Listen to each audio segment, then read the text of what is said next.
Kan jikalau Allah cinta kepada hambanya, maka Allah akan uji. Ya. Tapi setelah diuji oleh Allah, jangan ngatur Allah. Lepaskan, istirahatkan, nolkan diri kita, tundukkan kepala kita dengan tawajuh. Dengan tawajuh kita menerima apa yang menjadi takdir dan qada kita. Alih nafsaka, istirahatkan jiwamu. Kata Ibnu Athaillah. Di makom ini kita ikuti arahan dari Ibnu Athaillah. Alih nafsaka minat takbir, istirahatkan jiwamu, egomu, keinginan kamu untuk mengatur dunia ini. Udah, lepaskan aja. Bagaimana cara melepaskan? Tanggalkan jiwa kita, tanggalkan diri kita. Bukannya kita meninggal dunia, kosongkan. Takhal itu mengosongkan, Pak. Pada saat kita zikir atau tawajuh, kita sedang mengosongkan, mengenalkan diri kita. Ya, kita ini milik Allah. Ada alat untuk bisa mengatasi agar kita ini tidak mengatur urusan Allah. Alatnya apa? Yang pertama zikir. Itu yang paling utama. Zikir jahri, zikir khafi. Yang kedua riyadhah. Apa sih riyadhah? Latihan suluk. Ya, sebenarnya suluk kita itu 3, Pak. Zikir harian, zikir khotaman, zikir manakib. Ya. Ada pun yang lain-lain seperti bangun malam. Kalau di tarekat-tarekat yang lain suluknya itu bangun malam, mandi taubat, sholat tahajud, puasa, ya, melek, tidak makan yang bernyawa, itu suluknya. Suluk ini mempercepat proses kita kepada Allah, mempercepat usul kita kepada Allah Subhanahu wa ta'ala. Makanya tawajuh itu mengenolkan, meniadakan diri kita, menzerokan, ya, menunduk, membumi, ya. Tidak ada diri kita yang ada, hanya Allah. La maujuda illallah.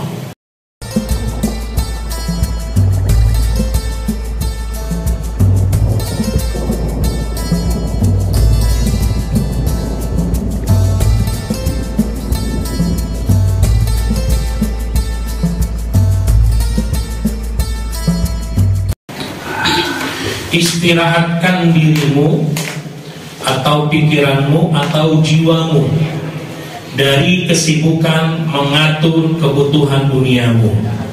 Ya, saya mau bertanya, kita banyak mengatur Allah nggak sewaktu kita beraktivitas?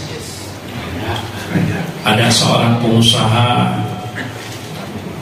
menerima telepon dari sahabatnya yang memiliki proyek belum deal, pertemuan belum terjadi, sudah timbul angka-angka. Kalau proyek ini hasil, maka saya akan beli mobil baru. Kalau bisnis ini deal, saya akan bawa keluarga saya ke Amerika untuk berlibur. Atau juga seorang karyawan, ya, seorang karyawan yang bekerja di satu perusahaan, ya, dia berangan-angan, sepertinya tahun ini atau bulan ini gaji saya naik, karena dia bagian marketing. Dia telah menjual omset sebanyak 350 juta. Terbayang di kepalanya bulan ini dia mendapatkan uang sekitar 25 juta free dari dia menjadi marketing. Ya. Atau juga seorang pedagang, ya, pagi-pagi sudah berangkat membawa dagangannya, terbayang jelas sore hari membawa uang sekian juta misalnya. Ya. Atau juga Misalnya dia memiliki kendaraan untuk digrabkan atau diojekkan, atau dia mencari jasa, sudah terbayang itu uang. Nah, apakah boleh di dalam Al-Hikam ya, ini sama dengan mengatur Allah, sama dengan mengatur proyek belum deal, proyek belum jelas ya.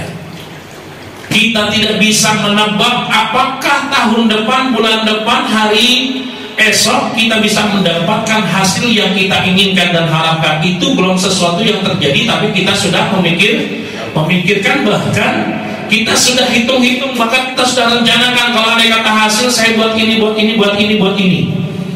Itu sering nggak terjadi pada diri kita? Sering. Di dalam diri kita itu ada angan-angan, ada dorongan-dorongan syahwat, ada dorongan diri yang disebut hawa nafsu. Itu biasanya yang mempengaruhi otak kita, mempengaruhi pikiran kita, sehingga sesuatu yang belum terjadi sudah kita harapkan, kita gambarkan, bahkan kita rencanakan ya. Makanya kata Syekh Ibnu Athaillah As-Sakandari, "Ari nafsaka," istirahatkan jiwamu, istirahatkan dirimu, istirahatkan angan-anganmu, kata Ibnu Athaillah. Kenapa? Kalau panjang angan-angan, panjang impian, panjang cita-cita, ini merusak keimanan kita.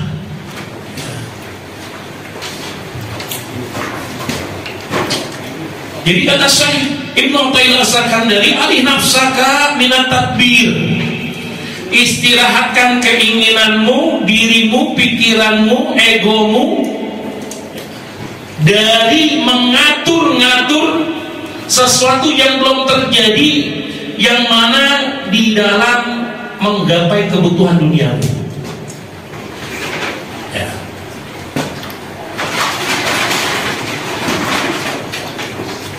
Jadi istirahatkan. Bagaimana cara mengistirahatkan keinginan, pikiran, ego kita? Tadi yang kita lakukan dengan zikir. La ilaha illallah, la ilaha illallah. Dengan prosesi zikir yang kita lantunkan, kita sedang memasrahkan segala kehidupan kita hanya kepada Allah. La ma'buda illallah, tidak ada yang kita sembah, yang kita puja-puji kecuali Allah. Tidak ada yang kita sandarkan kehidupan kita, baik kehidupan dunia dan kehidupan akhirat, yang kita sandarkan hanya Allah. Jadi yang kita harapkan hanya Allah. Itu kita mengistirahatkan ego, keinginan, syahwat kita ya.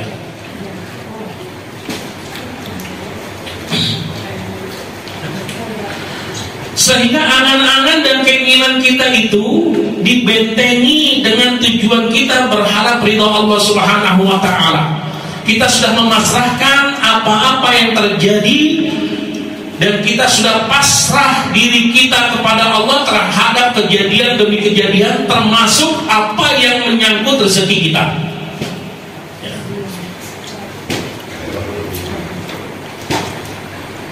Dan jangan banyak berangan-angan dan memikirkan hal-hal yang belum terjadi, seperti halnya memikirkan besok makan apa ya, besok anak-anak makan apa.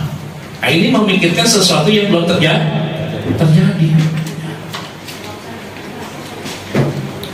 Atau bulan depan kita bisa makan atau enggak.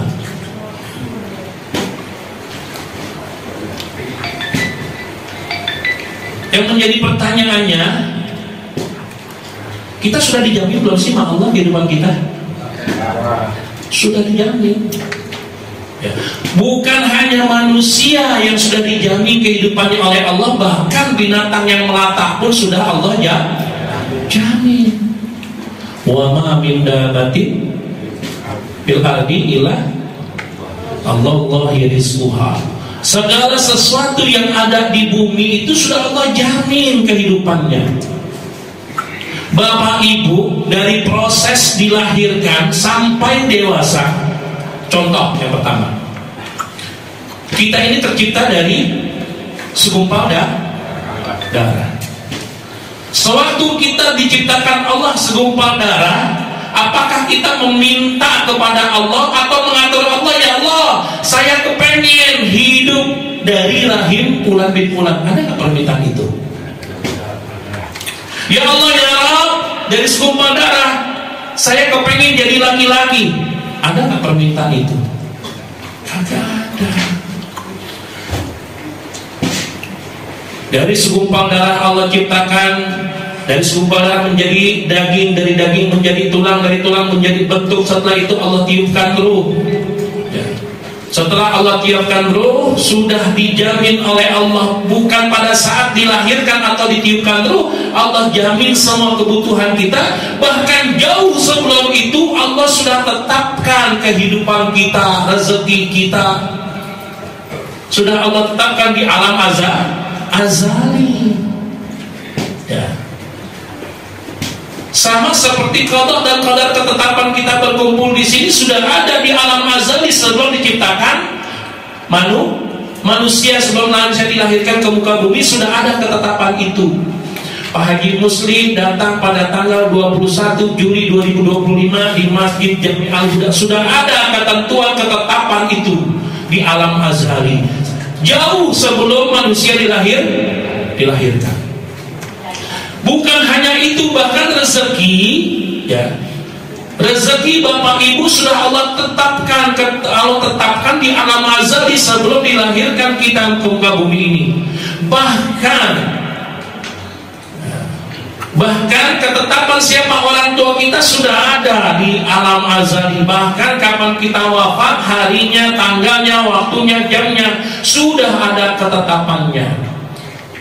Dari kita dilahirkan, diciptakan oleh Allah dari darah menjadi daging, dari daging menjadi tulang, dari tulang ditiupkan ruh, dimasukkan ke dalam kandang badan. 9 bulan sekian hari kita dilahirkan oleh orang tua kita ke bumi ini.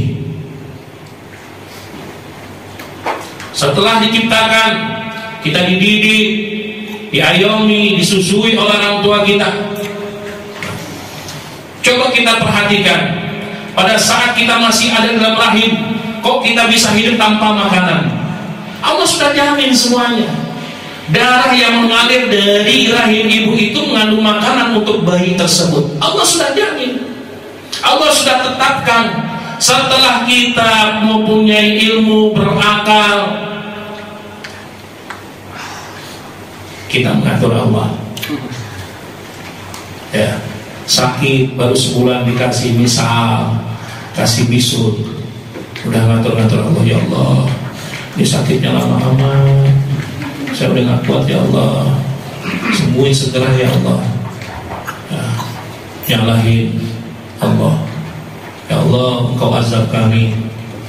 Ya, itu namanya ngatur Allah. Ya, di sini kita tidak diperbolehkan untuk mengatur Allah. Kenapa tidak diperbolehkan?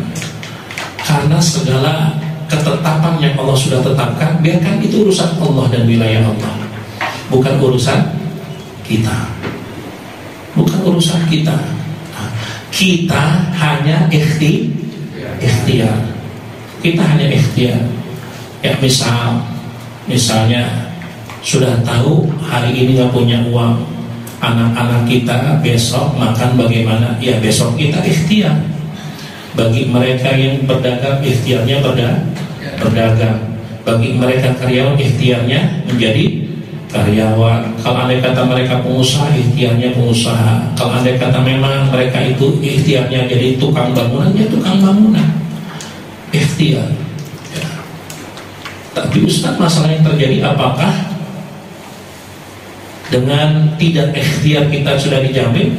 Memang sudah dijamin oleh Allah Subhanahu wa ta'ala. Ya. Sudah dijamin kok. Bapak tahu kalau di kampung itu ada tongeret. tongeret. Kalau tiap sore itu bunyi tongeret, tongeret, tongeret, tongeret. Makanannya apa saya tanya? Angin. Dia bisa hidup gak dengan angin? Makanannya memang angin. Jadi dia hidup itu dengan makanannya angin, Pak. Makanannya apa sih tongeret? Angin. Tongeret itu makanannya angin. Ya. Makanannya angin, Pak. Karena memang Allah sudah jamin apa-apa makhluk yang ada di bumi maupun yang di langit sudah aku jamin, bukan hanya manusia, binatang, melata pun sudah Allah jamin kehidupannya. Ya. Nah.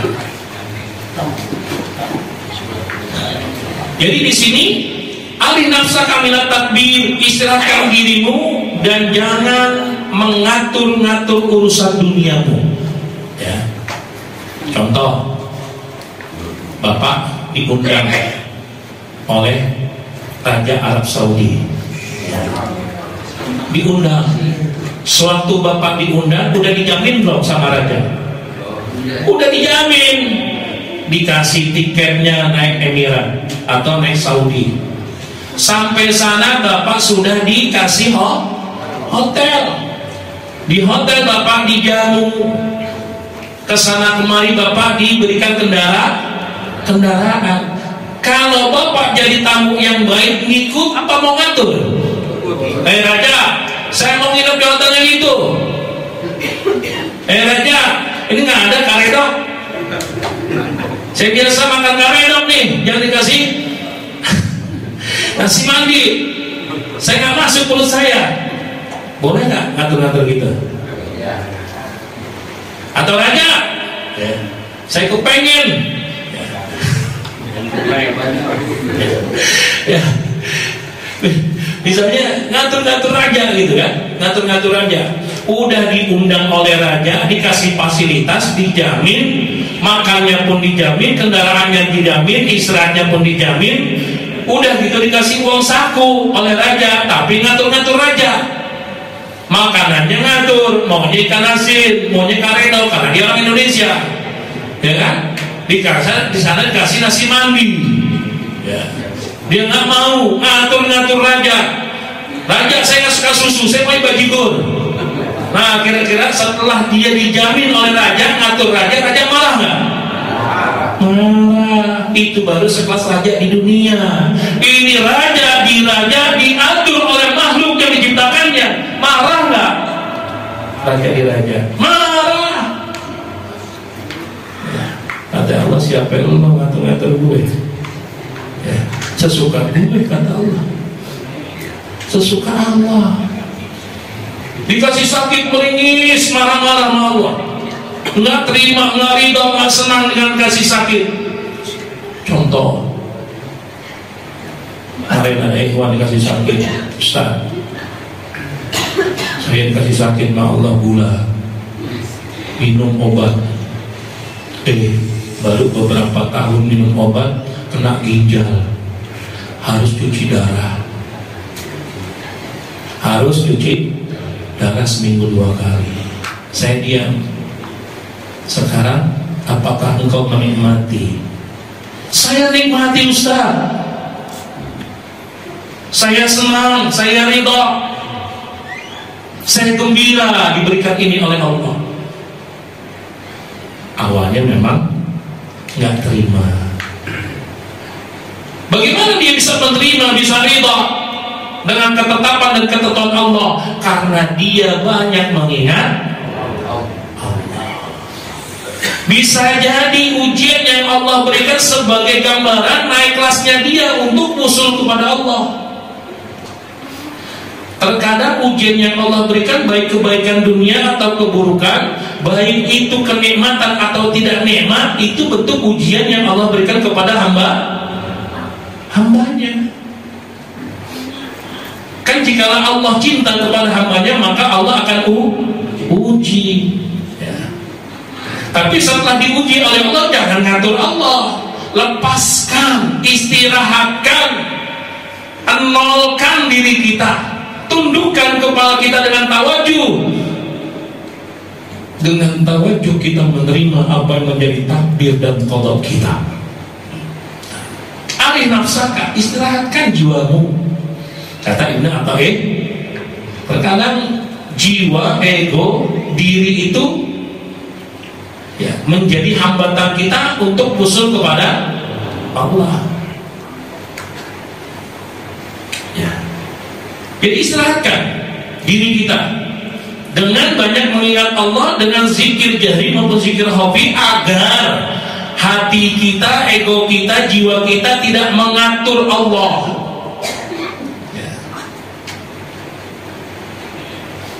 Supaya kita hentikan keinginan-keinginan itu untuk banyak mengatur. Ya, seperti yang jadi contoh, ya, bahwa seorang raja di dunia aja mengundang kita banyak ngatur kepada raja, mereka marah.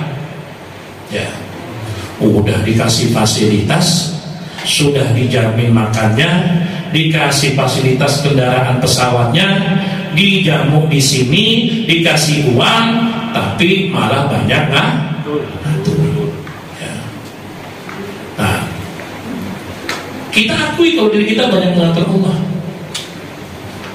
Benar gak sih? Iya, banyak ngatur Allah. Kadang-kadang anak sakit, tergores luka di dalam kalbu. Ya Allah, anak saya sakit, kepengennya buru-buru sembuh. Ya, ada keinginan yang kuat, keinginan yang kuat agar anak itu segera sembuh. Padahal takdirnya memang harus sakit. Ya, takdirnya harus sakit. Ya, terima saja. Ikhtiar kita ke dokter, ikhtiar dengan munajat doa, apakah dengan zikir, apa dengan tawasul, atau dengan khataman. Urusan sembuh itu bukan wilayah kita. Bapak cari aja pagi-pagi bangun, pagi-pagi udah jalan ke kantor, usaha, buka warung. Urusan rezeki, urusan Allah. Mau dikasih berapa itu wilayahnya Allah, bukan wilayah kita. Ya. Hasil tidak hasil itu urusan Allah. Pasrahkan. Wa idza azamta fatawakkal 'ala Allah. Kalau ada kata kamu punya segala sesuatu keinginan-keinginan yang kuat, udah pasrahkan kepada Allah. Pasrahkan kepada Allah. Ya. Fama qama bihi bayyuka la takum bihi nafsika. Karena sesuatu yang telah diurus untukmu. Ya. Karena sesuatu yang telah diurus untukmu oleh selain dirimu, maksudnya adalah karena sesuatu yang telah diurus oleh Allah, tidak perlu engkau turut mengurusnya. Segala sesuatu yang menjadi hak Allah, mengurusi kehidupanmu, mengurusi kematianmu, mengurusi lagi takdir-takdirmu, itu urusan Allah. Tidak perlu engkau turut serta mengurusinya. Maksudnya kita jangan ikut serta mengurus hal tersebut. Itu wilayahnya Allah. Tapi apakah bisa, Ustaz? Segala sesuatu yang bukan urusan kita, itu urusan Allah, bisa nggak kita munajatkan sesuatu itu bisa terjadi? Bisa. Kalau kematian itu urusan siapa, Pak? Urusan Allah. Ya. Pernah dengar nggak Pangeran Sa'abah? Ada seorang murid Pangeran Sa'abah sewaktu ikut ziarah Wali Songo di Sunan Muria, di pertengahan tangga, anak tangga, dia meninggal dunia. Nah, pada saat itu Pangeran Sa'abah sudah sampai di Makbaroh Sunan Muria, sudah sampai ke atas. Akhirnya ada beberapa rombongan yang nunggu orang yang sudah wafat, salah satu murid Pangeran Sa'abah itu, dan sebagian ke atas untuk memberitahu Pangeran Sa'abah, Abah, Fulan bin Fulan sudah tidak ada nyawanya, sudah wafat. Ya, udah gitu diselesaikan tawasul di Makbaroh Sunan Muria. Abah turun berserta rombongan membawa kertas yang digulung oleh panggil sahabat. Ya, kertas atau kertas apa digulung panggil sahabat sampai di pertengahan anak tangga yang wafat itu masih dijaga oleh murid-murid yang lain sama panggil sahabat, ditepukkan di pundaknya, ayo bangun, jangan di sini, bangun. Ya, akhirnya hidup kembali. Pernah melihat mangkobah, mendengarkan mangkobah kalau Tuan Syekh Abdul Qadir menghidupkan orang yang sudah mati? Kira-kira ini masuk akal nggak? Masuk logika nggak? Karena ini memang wilayahnya Allah. Ini urusan Allah. Kok bisa? Ya, kok bisa terjadi hal sesuatu yang memang tidak masuk logika, atau segala sesuatu yang bukan urusan manusia, ini urusan Allah, tapi manusia tersebut diberikan oleh Allah untuk bisa mengambil urusan Allah. Sebenarnya bukan mengambil urusan Allah, diberikan kemampuan oleh Allah karena dia sebagai kekasihnya. Aku tergantung prasangka hamba-Ku, kata Allah, dan aku bersamanya jikalau dia mengingat Allah. Dan ada hadis yang lain, jikalau aku mencintai seorang hamba yang banyak memuji namaku, maka aku lebih cinta darinya. Aku lebih cinta darinya. Apabila dia berkata, akulah yang menjadi kalamnya. Apabila dia melihat, akulah yang menjadi pandangannya. Apabila dia mendengar, akulah yang menjadi pendengaran. Apapun yang dia minta, jangankan yang tersirat di dalam lisan, yang tersembunyi dalam kolbu, aku akan jawab permintaannya. Sehingga Tuan Syekh Abdul Qadir ini kan kekasih Allah.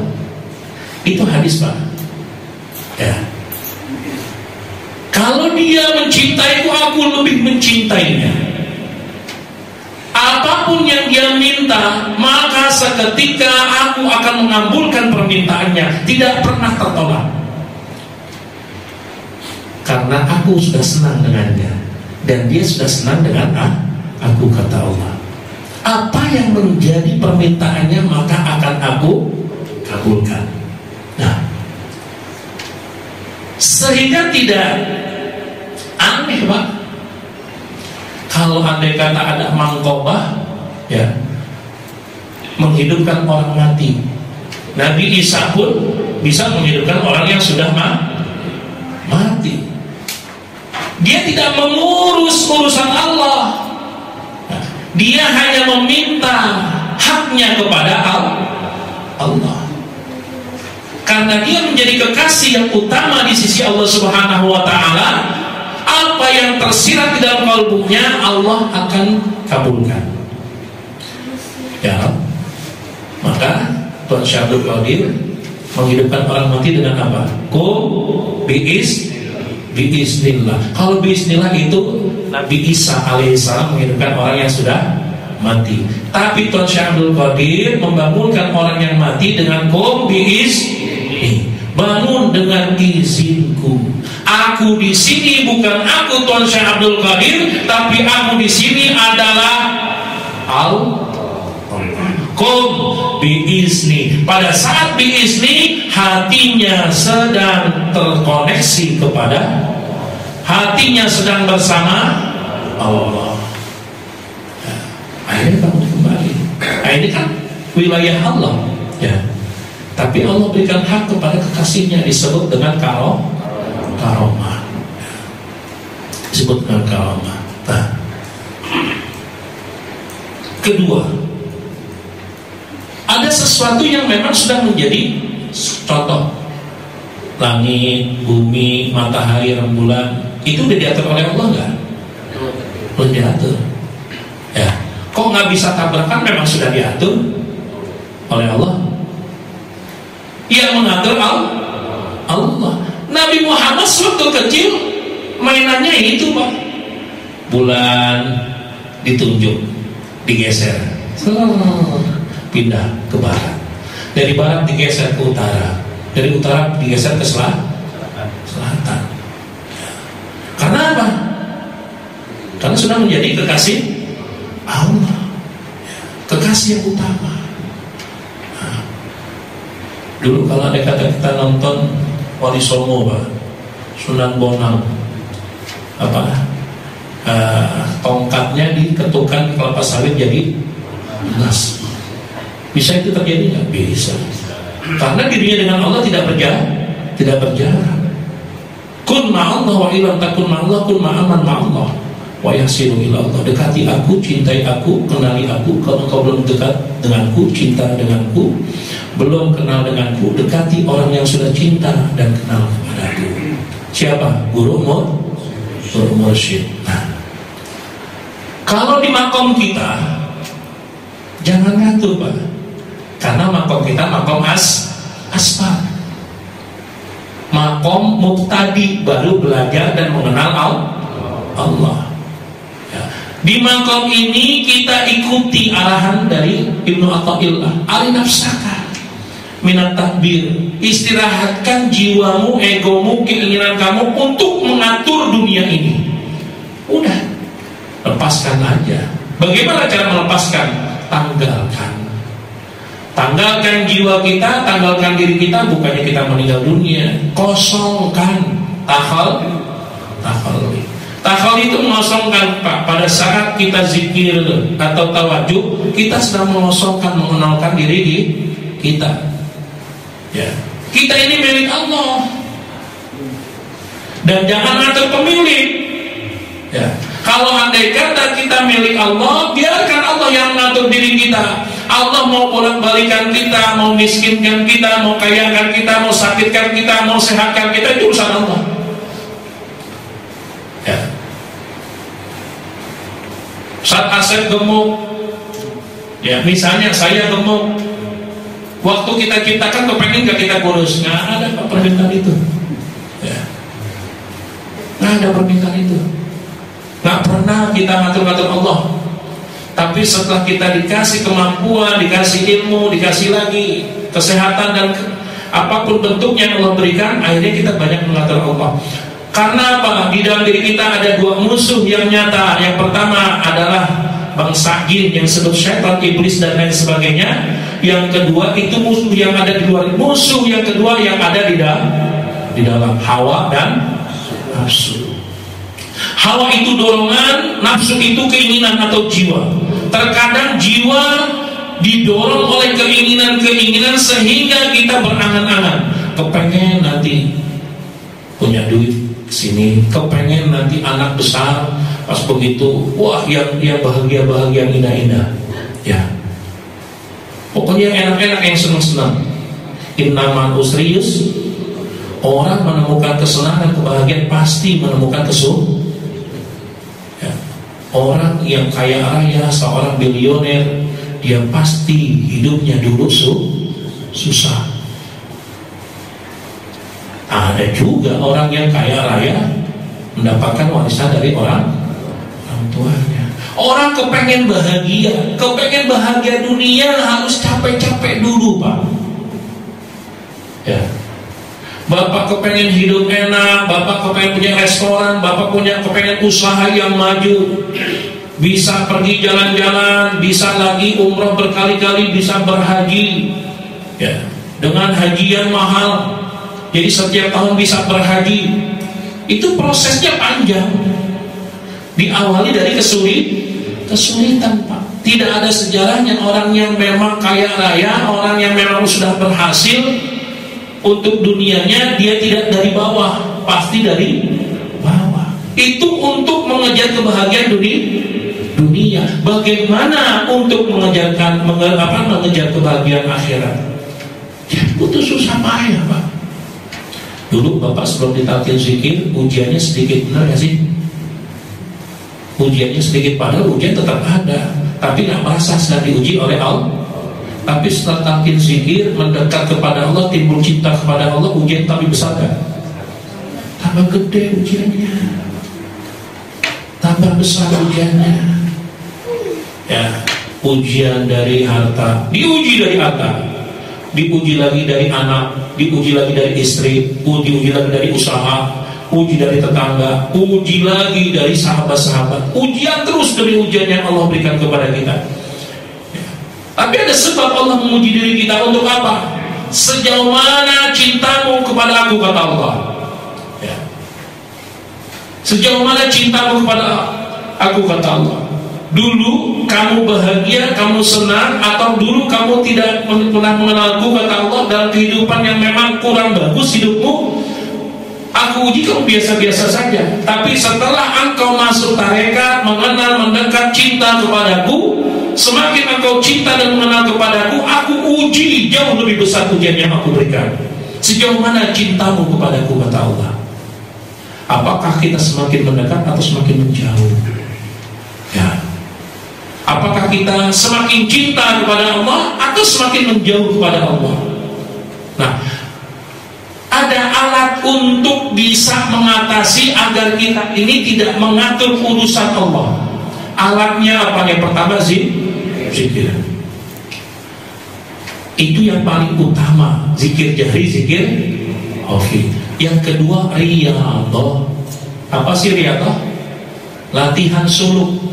Ya. Sebenarnya suluk kita itu 3, Pak.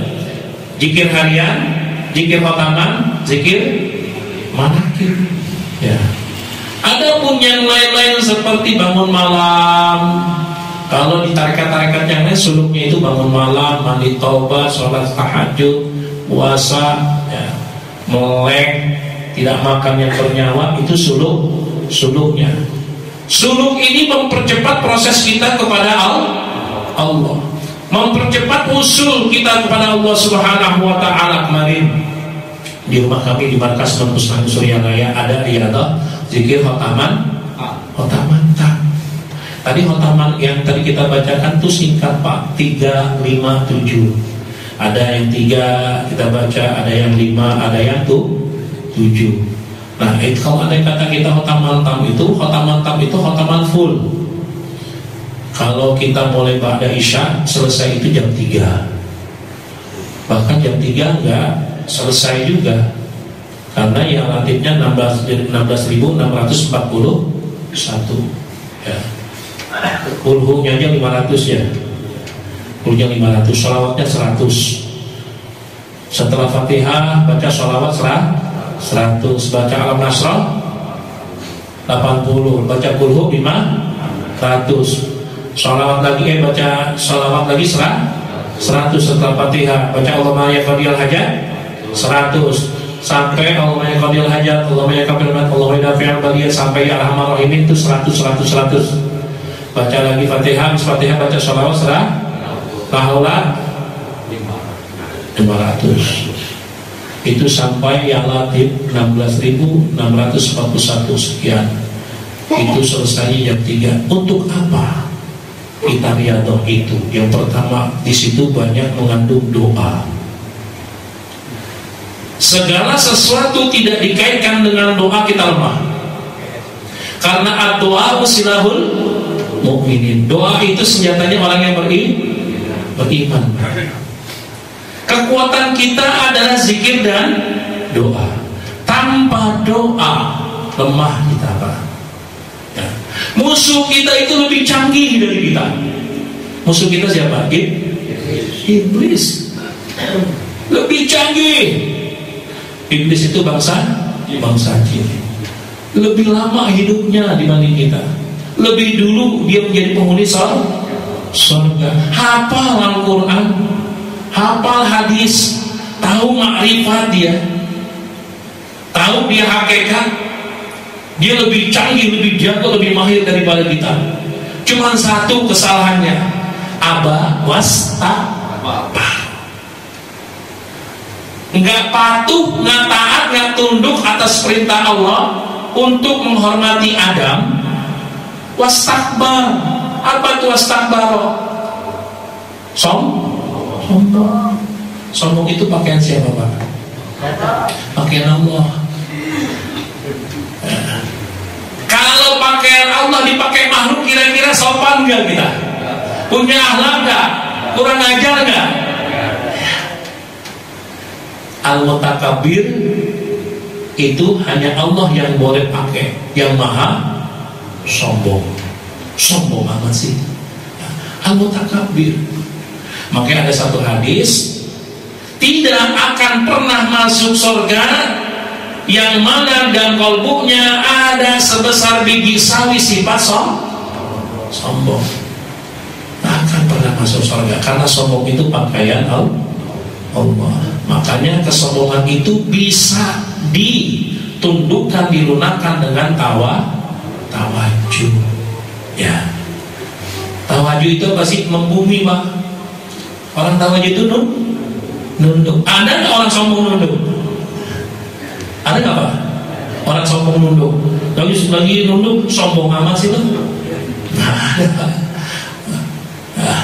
Sifatnya sombong itu, dia itu seperti orang berdiri, Pak. Coba kalau api kita nyalakan, ke atas apa ke bawah? Ke atas.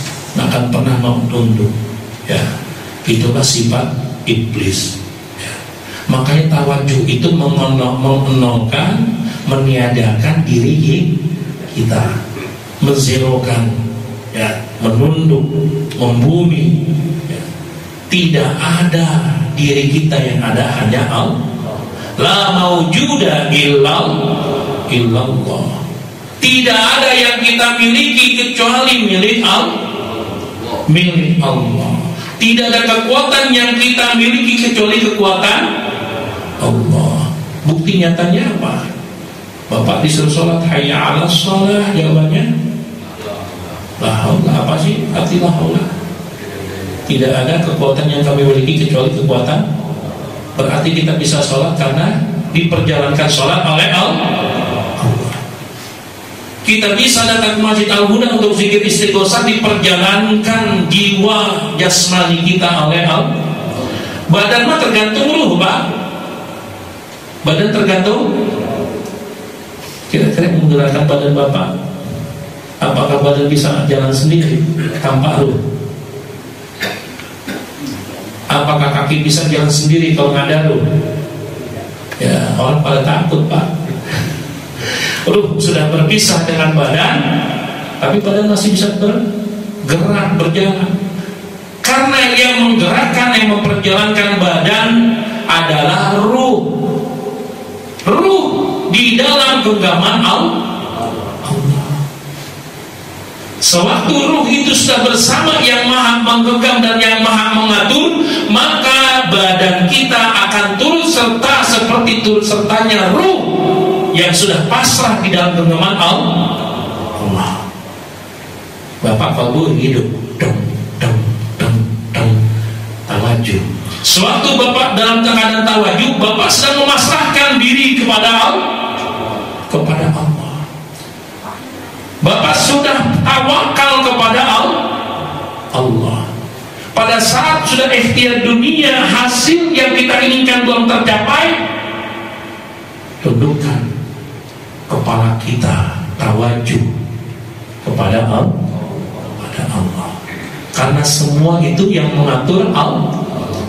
Termasuk juga semua yang ada di dalam jasmani kita, darah kita, jantung kita yang berdetak, jantung memompa darah kita ke atas, ke bawah, ke kanan, ke kiri. Semua ginjal kita memproses, menyaring darah kita.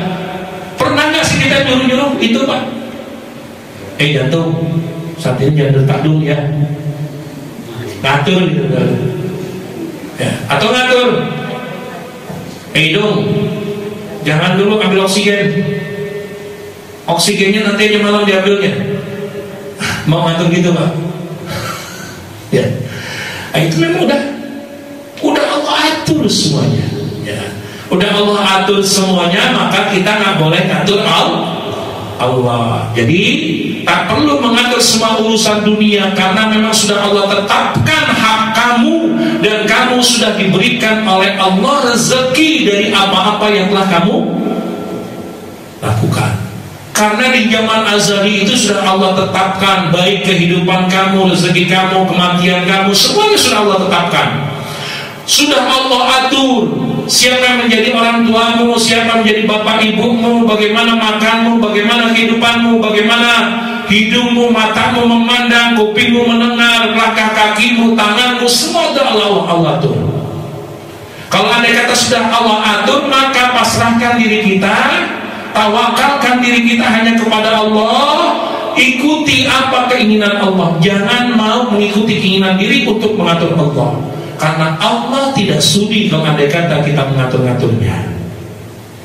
Kalau andai kata sudah diatur oleh Allah, insya Allah Allah akan mencintai kita. Ya, karena orang yang sudah pasrah itu kan tandanya sudah mengenal Allah. Wa yatawakkal 'ala Allah fahuwa hasbuh. Kalau engkau sudah bisa berserah diri kepada Allah, maka Allah kasih jaminan. Rezekimu sudah Allah kasih, ya. Kenikmatan yang Allah akan berikan sudah Allah tetapkan. Apalagi yang akan kita tuntut, semua sudah dijamin oleh Allah. Kepengennya Allah kita pasrah dan berserah diri. Berserah diri artinya Islam. Islam artinya apa? Berserah diri. Kalau andai kata berserah diri, berarti kita ini Islam. Islam itu harus sholat. Islam harus zakat, sedekah, infak. Islam harus puasa. Islam harus berangkat haji. Tapi di antara 4 rukun itu diawali dengan syahadat. Maknanya kita harus ingat dan bersyahadat kepada Allah dengan melantunkan zikir jahri la ilaha illallah. Karena memang Allah kepengen dikenal, Allah kepengen dipuji, Allah kepengen disebut-sebut. Wa ma bi ni'mati rabbika fahadis. Waktu engkau diberikan kenikmatan oleh Allah, diberikan kehidupan dan dijamin oleh Allah, banyaklah menyebut-nyebut namaku, kata Allah. Kita sudah dijamin belum hidup kita sama Allah? Banyak ingatnya apa banyak lupanya? Ayo, kudu banyak ingat. Amma bi ni'mati rabbika fahadis. Allah kepengen disebut-sebut, Allah kepengen diingat-ingat. Ya. Kita ada 2 zikir, yang pertama menyebut, yang kedua mengingat. Yang menyebut dengan kalimat la ilaha illallah. Pada saat kita menyebut nama la ilaha illallah, tandanya kita sedang memasrahkan diri kita kepada Allah. Tandanya kita sudah berserah diri kepada Allah. Tandanya tidak ada yang disembah, dituju, diinginkan, diharapkan, dipuja-puji kecuali Allah. Tujuannya kepada Allah, keinginannya kepada Allah, cintanya kepada Allah, semuanya kembali kepada Allah. Kalau sudah mengallahkan, kalau sudah hati kita hanya bersandar kepada Allah, Allah akan menjamin kehidupan kita bahagia dunia, bahagia akhirat.